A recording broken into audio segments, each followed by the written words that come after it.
You are now tuned in to the Storm Tracker podcast.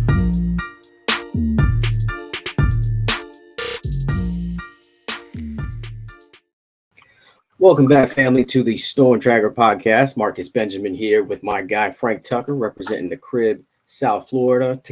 Together, we represent CanesCounty.com, part of the Rivals.com network. Make sure you subscribe to the website for free. Use the promo code Miami30. Also, subscribe to this YouTube channel.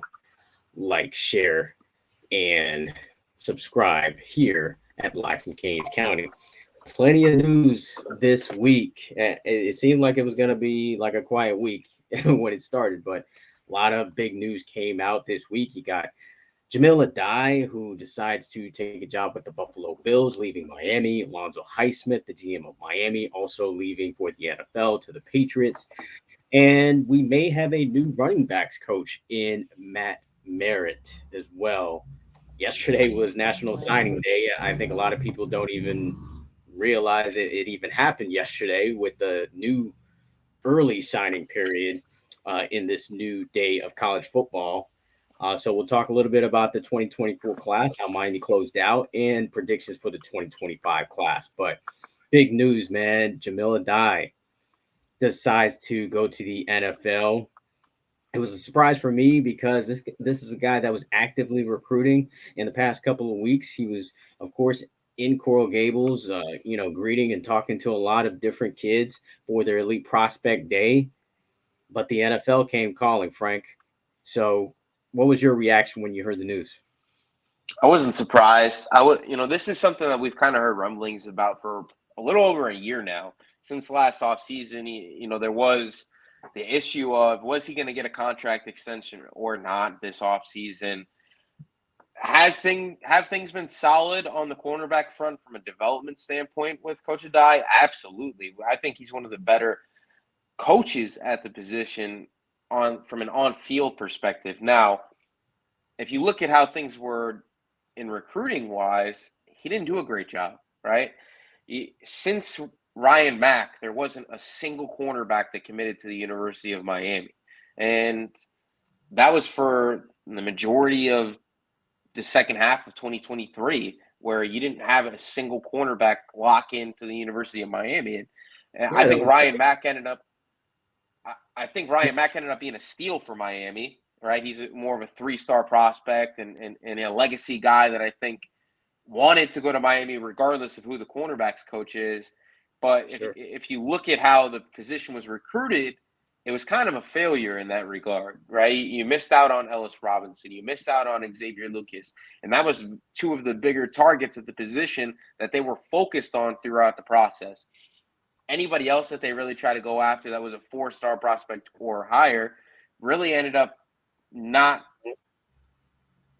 really thinking about Miami to that magnitude. So I think he kind of put all his eggs in that Ellis Robinson basket, and it didn't really work out in this past cycle. The cycle before that in 2023, they grabbed Damari Brown, but was Damari Brown a Jahmile Addae addition? I don't know if he was, right? So overall, I don't necessarily know how great of a job he did as a recruiter. I know how great of a job he did as an on-field guy, but I think Miami was potentially looking for more at that cornerback position, and I think that, he was looking for opportunities outside of the University of Miami for the better half of a year. So for me, I think this was more of like a mutual separation that, was bound to happen at some point. He has bounced around a lot in college football, whether it was at West Virginia, whether it was at Georgia, whether it was at Miami in the last just few stops. But overall, I think that it was probably time for a change. It was a good year for him to kind of jump off of because of the development of Darryl Porter and Jaden Davis at the outside corner spots. Obviously, you got two safeties going in the draft. I don't necessarily know how much credit he gets for that just because Lance Guidry took the reins at the safety position in this last season. Overall, it was probably good for him to end up trying to make that move now, especially with the contract situation circling over his head. And I think that Miami's going to find a guy that fits what they're wanting from a recruiting standpoint and an on-field development standpoint. Yeah, I got to agree with you as far as recruiting is concerned. There weren't any big home runs when it comes to the cornerback position. or even his involvement as far as safety is concerned. I mean, yeah, you do get a Zaquan Patterson, but that's a guy that you probably already thought was probably going to commit to Miami, regardless if Jahmile Addae was there or not. But I think what you lose is a guy who develops guys. He does. I believe he gets some credit for developing a Daryl Porter Jr., who's really kind of elevated his game in the last 2 years. He's going to get some credit to develop Tyreek Stevenson, who's now balling out in the NFL, as well as developing a DJ Ivy in that last year, which was obviously his best year as a Miami Hurricane, enabling him to be drafted as well. So I think he wanted to be more just on the football side of things. You know, you can kind of see it with what he did at the University of Miami, because we just kind of said that he wasn't the best recruiter. He did, I think, a well enough job, but I think the way these other positions have been recruited here at Miami, it just seems like he is, one of those guys that weren't as good as a Kevin Beard or as a Jason Taylor or an Alex Mirabal or something like that. It's like he didn't really elevate the level of recruiting, I think, to the level in which he could. And I think he kind of maybe saw that and was like, okay, well, let me just go to the NFL where I could just develop guys, where I could just, be a guy to just coach guys and I won't have to worry about recruiting. So what I do worry about, though, is the future of recruiting with the defensive backs position, because he was the main guy in recruiting DJ Pickett, and Miami, uh, you know, definitely wants the 5-star to be added to the 2025 roster. And I feel like he is going to be, a guy that will be missed in that regard. Of course, Miami is also recruiting Chris Ewald at the defensive back position. So, Frank, how does his departure really affect recruiting? Oh, I think it's going to affect it on the short-term front with Onis Konanbanny, right? Like Onis Konanbanny had built a strong relationship with Jahmile Addae, and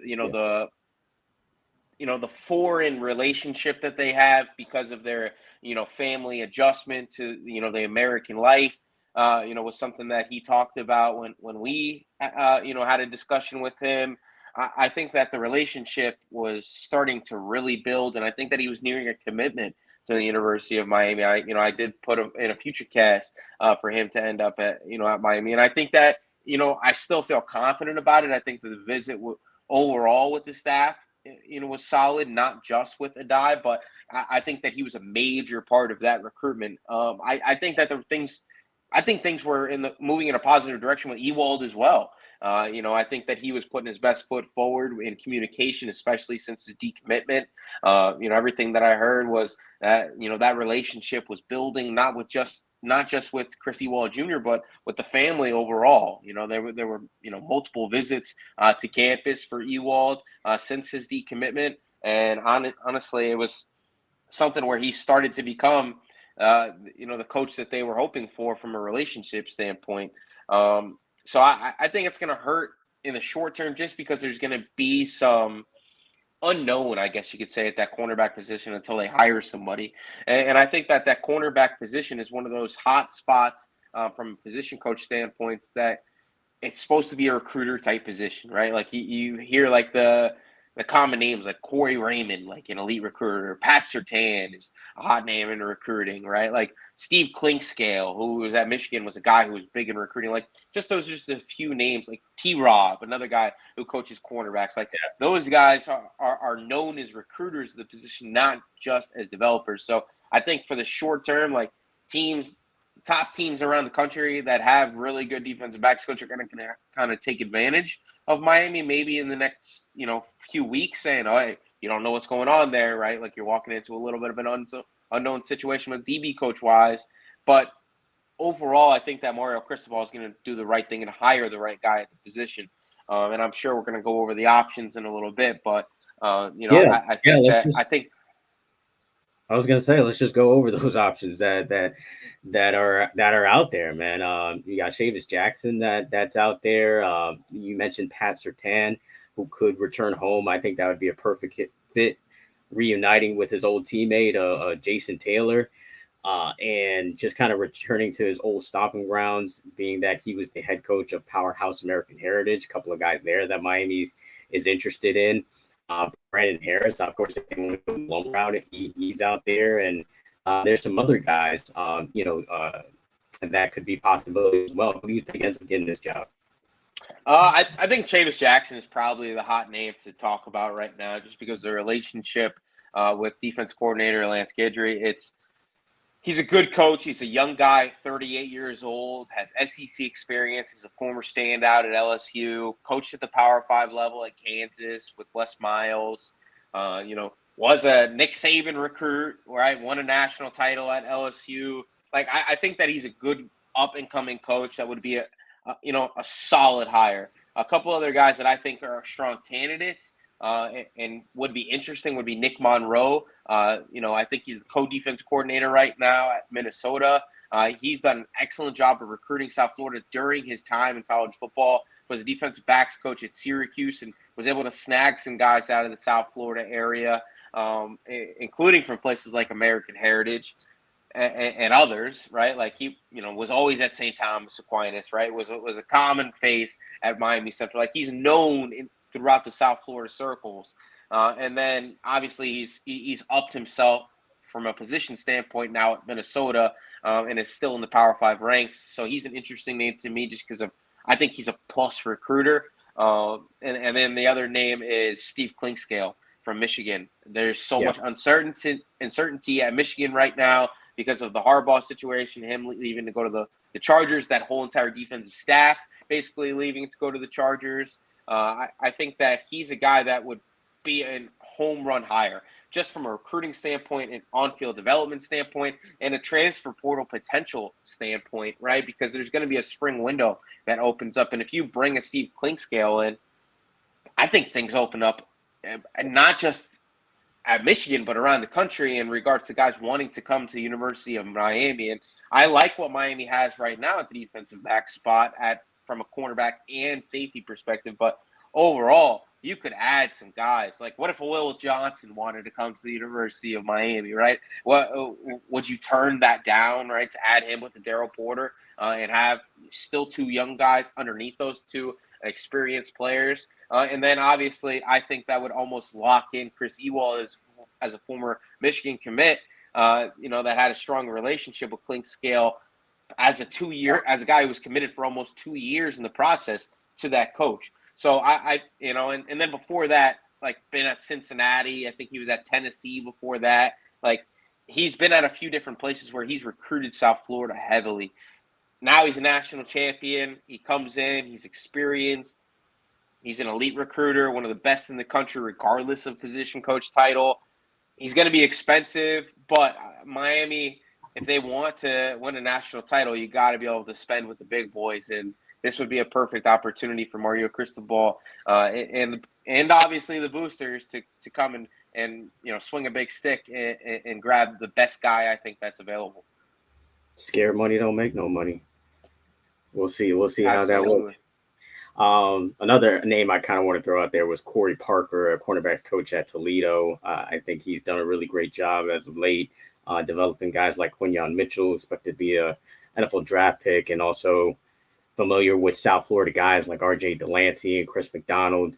Also, Andre Fuller, who also is from Seminole Ridge, which is down here.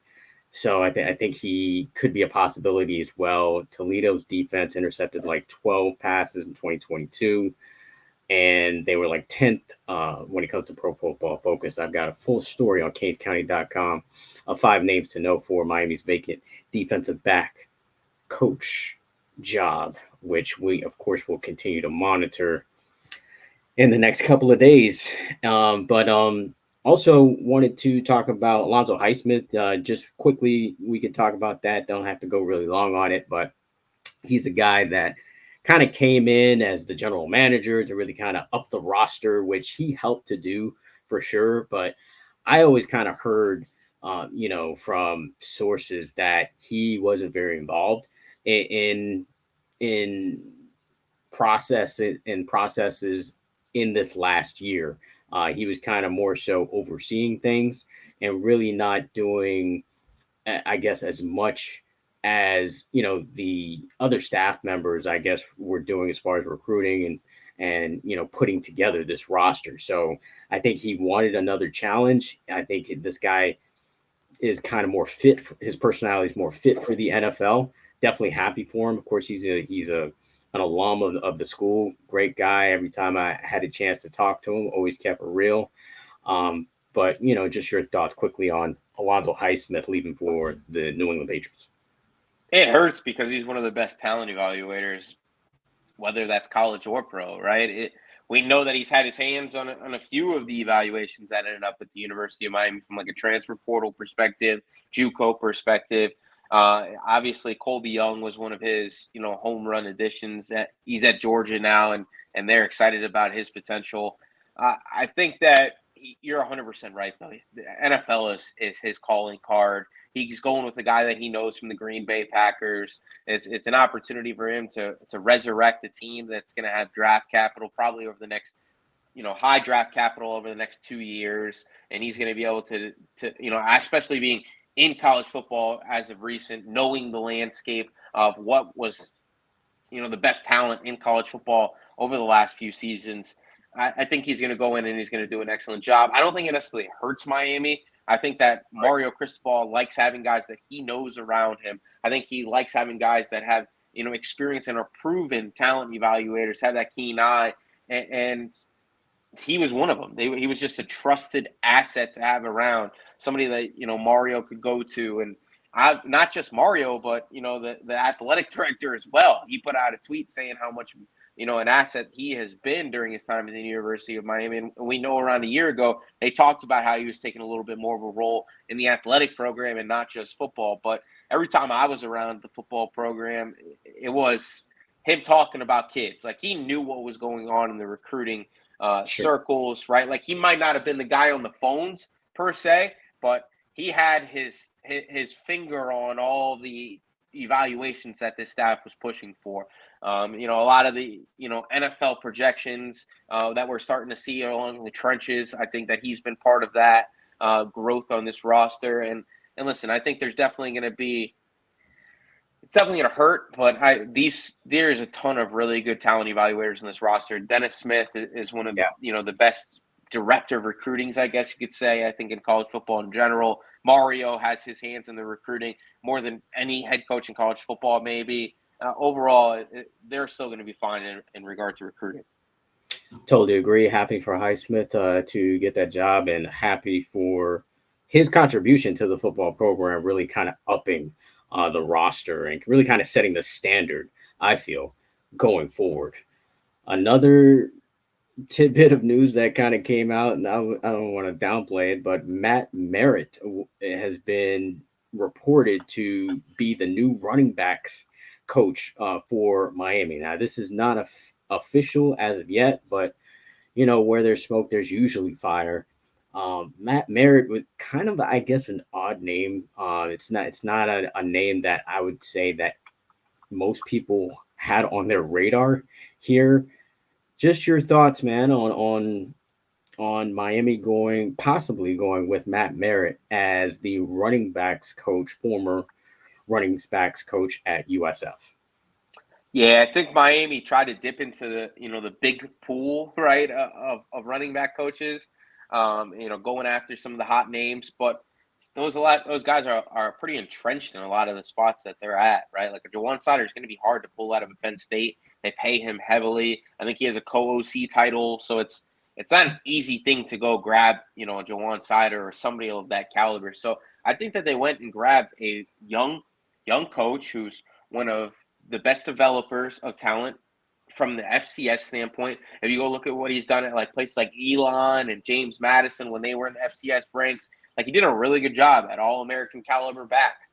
And I think that if you look at what he did this past year with Naquan Wright, I think that he proved that he was able to get the best season out of a kid who was kind of under the radar at Florida for a long period of time. A guy we know from South Florida during his time at Carroll City, was a stud, was a one-time Miami-type prospect, but I think he's a good coach. I think the running back coach is one of those positions that it's kind of like tight ends, in my opinion, right? Like, the running backs are going to come in, and if they're really talented, they're going to be good regardless of who the running backs coach is.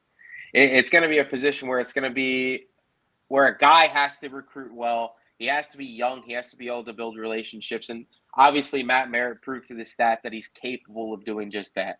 He was part of a program rebuild this past year at USF where, Alex Golish, I think, is one of the best young coaches in college football, was able to get a kind of a hot start at USF, and Merritt was part of that process. So I think it's a solid hire. It's not great. It's not going to, make any huge headlines, but he's going to probably be solid overall. I think it's probably going to be a balance of what they've had in the last two coaches. I think Tim Harris was a home run hire.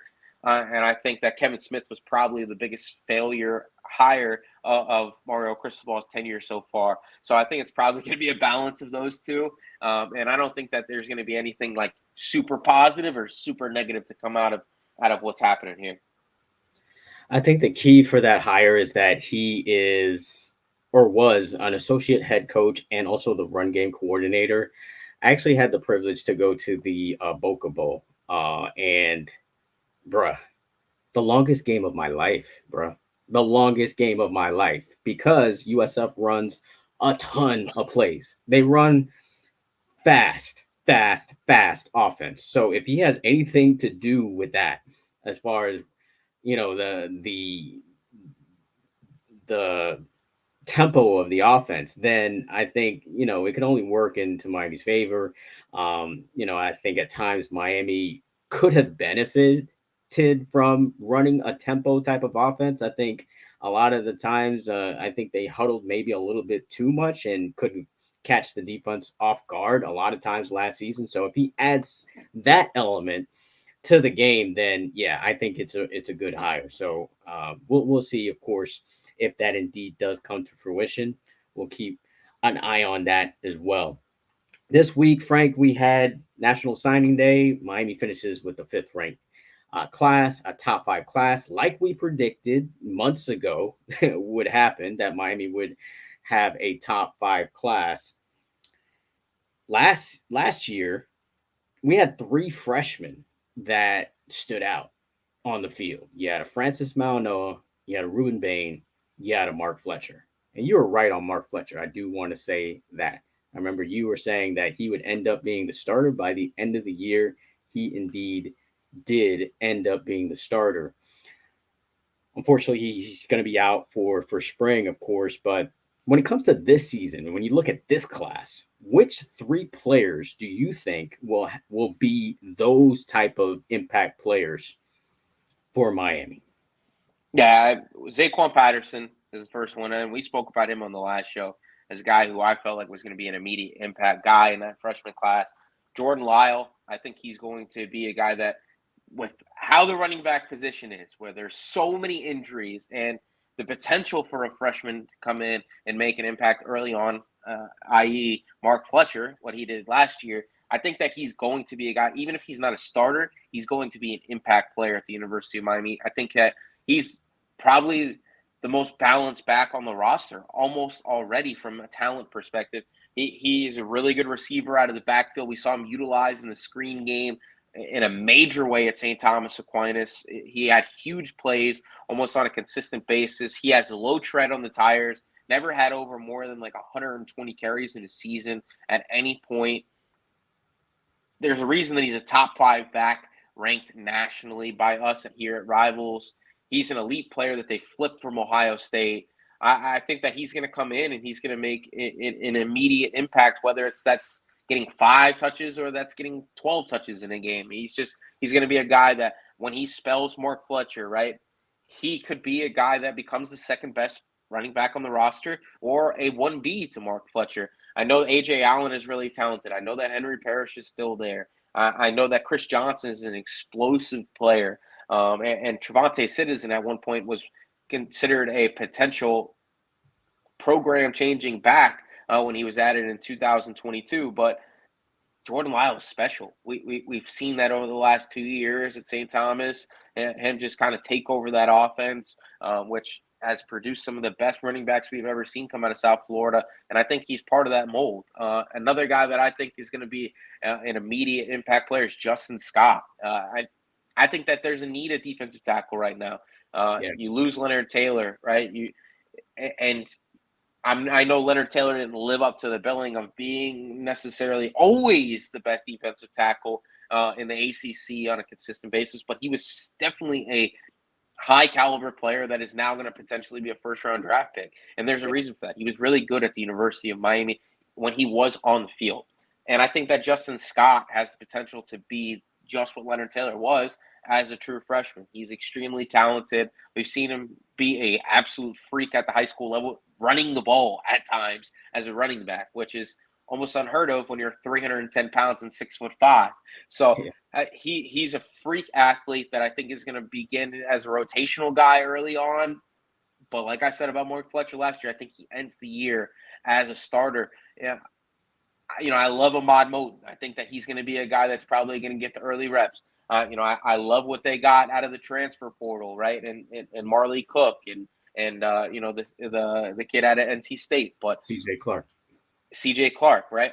But I think that you're probably looking at a combination of CJ Clark and Justin Scott as the starters by the end of 2024, because Justin Scott is just such a talented player. There's a reason that Miami continued to fight for him all the way through that process.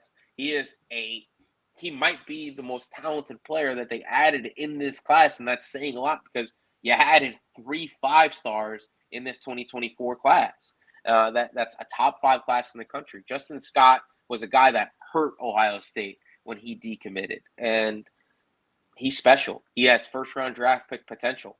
And the fact that we're talking about him in this light is crazy because Josh Horton was the guy that we were talking about as a guy who could be a first-round draft pick just last cycle. And I'm already thinking that he could surpass him on the depth chart by mid-season. So it's going to be interesting to see. But I think those are my 3 guys just because of how talented that they are that are going to make huge impacts early on in their Hurricane careers.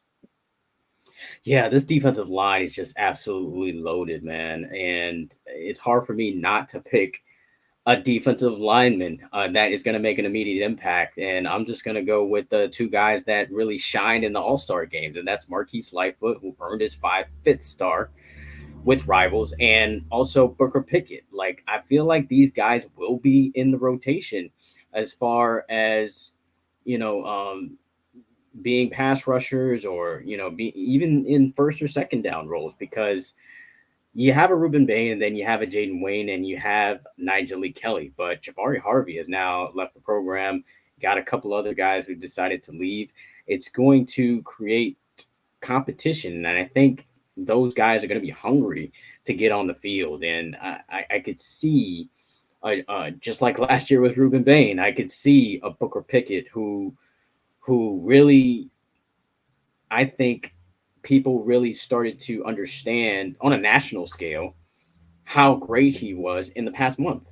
And I think the same goes for Marquise Lightfoot, who was dealing with an injury in his senior season. So I think those 2 guys could definitely make an immediate impact. I think those 2 guys do end up being rotational pieces on this defensive line. The last guy I will say is JoJo Trader, man. I'm hearing a lot of great things already about this guy. And obviously, this is a guy that has been outstanding in high school for years. Even before high school, he's been an outstanding player. But Brashard Smith is no longer with the program. So it really kind of leaves a void for that 4th wide receiver if we are assuming that Isaiah Horton is going to be that wide receiver 1. So there's going to be a battle for that 4th wide receiver spot, whether it be Ray, Robbie Washington, JoJo, or Nye Carr. And I wouldn't be surprised if JoJo starts to work his way into the rotation and, starts to make noise, because this is a guy who has got tremendous ability, could play both ways if he wanted to. That's how much of an athlete he is. So I wouldn't be surprised if JoJo is the guy that we're talking about by the end of the year. Let's move on to the 2025 class quickly here.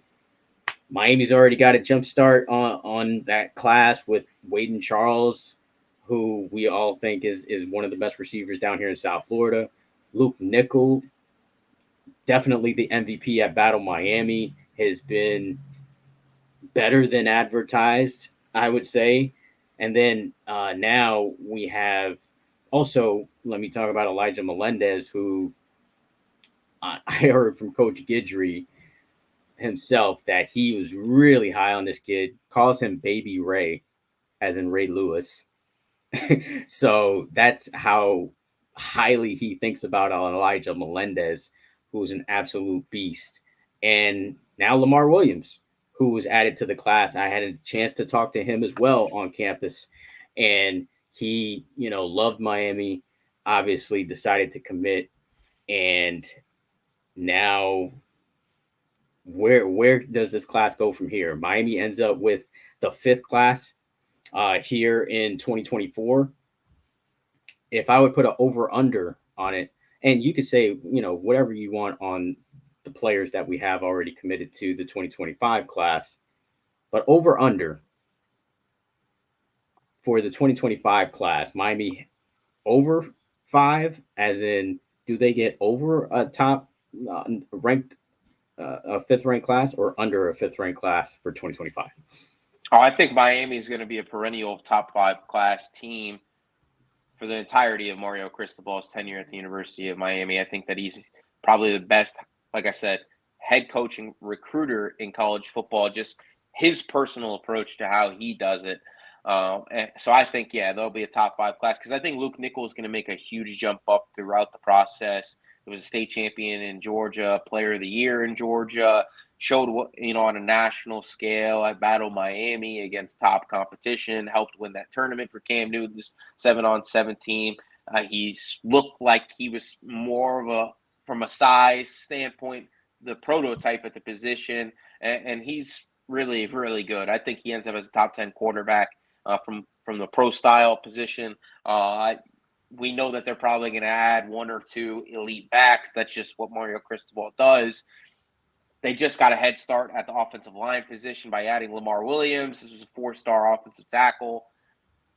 Elijah Melendez, already a top 2 linebacker in the country, could be a 5-star type player. Do you know that he benched 225 31 times? That is a ridiculous number for a high school junior. There's some NFL players that can't do that. Yes, there's NFL offensive linemen who can't do that, right? That is massive numbers for a high school junior. He is an absolute freak of nature, and I think that he's all in all a Kane. I know that he's posted some offers, and people have kind of got scared a little bit. I think he posted an Oregon offer or something like that, and there's starting to be some rumblings, but I'm not worried at all about Elijah Melendez. We got a chance to talk to him even before he committed, and he was all about Miami, and he has seemingly stayed that way through and through. I think that they end up with a top 5 class. I think that they're going to do a really good job. I think they're going to hit it out of the park at the defensive back position. Guys like C.J. Ewald, guys like Onis Conan-Banny, guys like Bryce Fitzgerald, guys like DJ Pickett, Jonte Gilbert. Those are all guys that could potentially end up in this class at defensive back, and that's huge, right?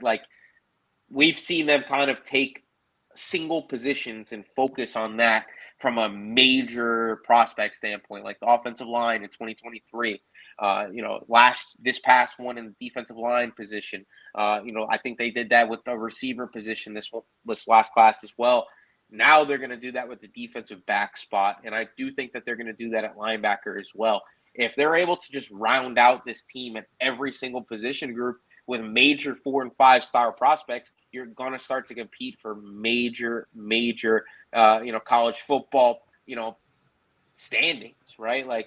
This is how Georgia got to where they are. This is how Alabama got to where they are. This is how Ohio State got back into being a national power. This is how Michigan ended up, at the end with Jim Harbaugh doing what they did. They were grabbing the best players at positions, stacking talent, grabbing depth, and I think that they're going to do a really good job at the linebacker spot and the defensive back spot. Now, just kind of touching on Lamar Williams, this guy is 6'7", 280 pounds, former defensive lineman. He was super high on Miami when he got offered. Alex Maribel took a personal approach. When that went down, you grab this kid out of Florida State territory in the Panhandle. This is a kid that visited Florida State, that they did have, their hands on. They were recruiting him, and Miami won this battle. He is going to be a big-time prospect, in my opinion, as more eyes start to get on him. We already have him as a 4-star here at Rivals.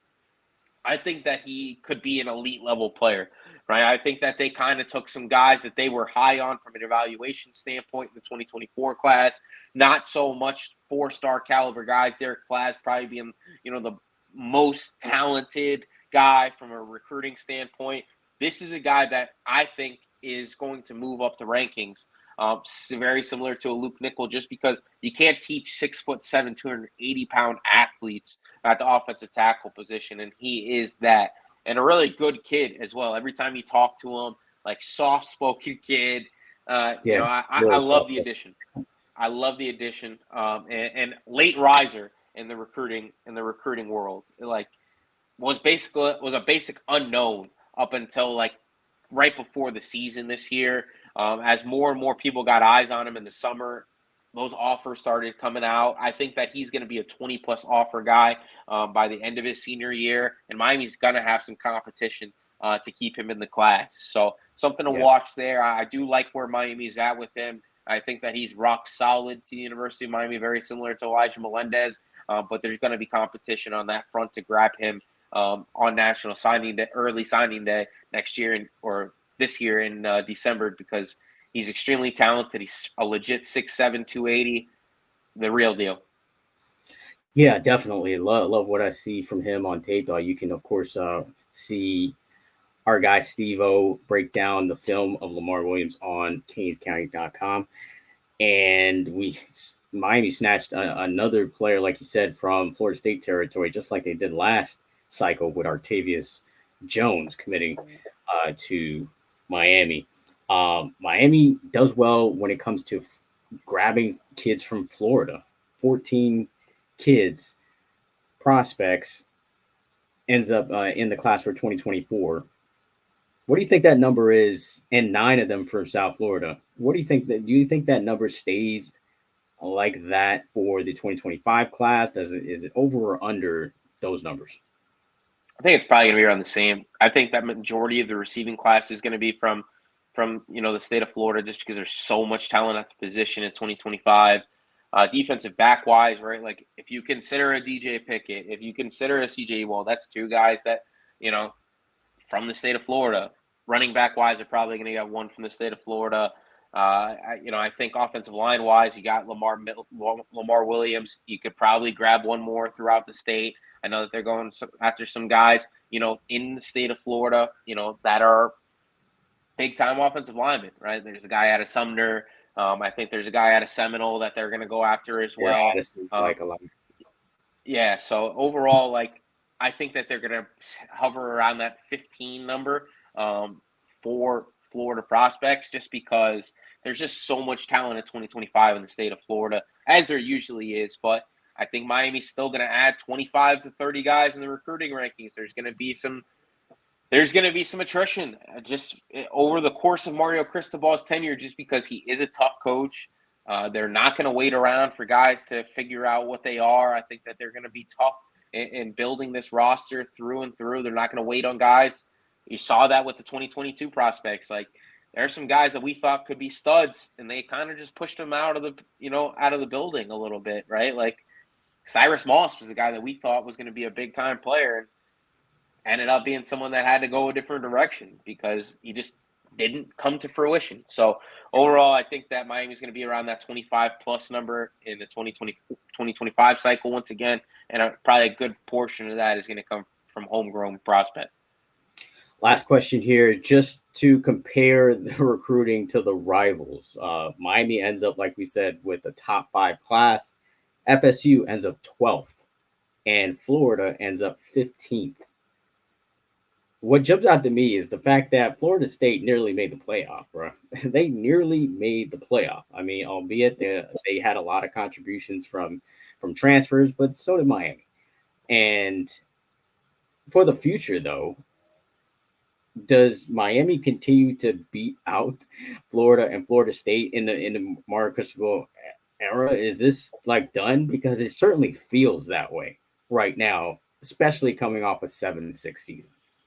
Oh, especially with Florida, absolutely. I think that this is the end of the road for that staff in Florida this year. They're probably going to go 4-8, 5-7, and that might be it for Billy Napier. So I don't foresee Florida making a huge jump like they did in the recruiting rankings early on last year, right? Like DJ Lagway kind of saved that 24 class from not absolutely cratering. But overall, I think that it's going to be always a lot of battles between Florida State and Miami. Jamie French is a perfect example of what that still is. Like Florida State, I think that they could be scary because Tramel Jones, I think, is very good as well. And he could make a rise up in the recruiting rankings, same as Luke Nickel did. And if he does, we know that if you have a top quarterback, it helps in building out your class, right? Like if you look at the other teams in the top 5 ranked nationally, Miami's really kind of an anomaly from the perspective where they didn't have a big-time quarterback prospect in this 2024 cycle. And they were still a top 5 team just because they added so many guys, like over 30 additions in the class, 3 5-stars, a number of 4-stars. Like that helped them get into the top 5. And I don't necessarily think they're going to add those numbers again. So Florida State and Miami are going to be on the same path, in my opinion, in 2025. They're going to get some huge hits. They're going to take some guys out of each other's territory. And I think that, they're both probably going to be around like that 7+ area. Florida State's going to do better in 2025 than they did in 2024. And as I think they start to move away from relying on transfer portal guys and starting to capitalize on the success that Mike Norvell's starting to have in Tallahassee. I know Canes fans probably aren't going to love to hear that, but he is a really good coach. And I think that he's going to do a better job in recruiting moving forward. He's gotten better. I know that 12, it probably isn't great from the perspective of almost making the playoff, but they missed on some huge guys. And if they were to get like a KJ Bolden, if they would have ended up getting a Zaquan Patterson, right? Like we're maybe talking about them where Miami is and Miami kind of being where Florida State is. So things could be flipped real quick. And I think that it's going to be close between Miami and Florida State probably in 2025, just because of the fact that Florida State's probably not going to go drastically down in the rankings this year. I think that even if they don't make it to the college football playoff, they'll probably hover around 10 wins just because Norvell is a good coach. Yeah, I totally agree with you. I think Florida State is still going to be, kind of hovering around, and Miami will continue to battle with the Knowles for prospects. Florida seems to continue to plummet right now in the 2025 rankings. Miami ranks 16th. Florida State is 14th, while Florida is 26th. That's going to wrap it up for the Storm Tracker podcast. Remember to, of course, subscribe to the website if you haven't already. Use the promo code Miami30. And also subscribe to this YouTube channel live from Canes County. Also, make sure you follow us on all platforms for the Storm Tracker podcast. Until the next episode.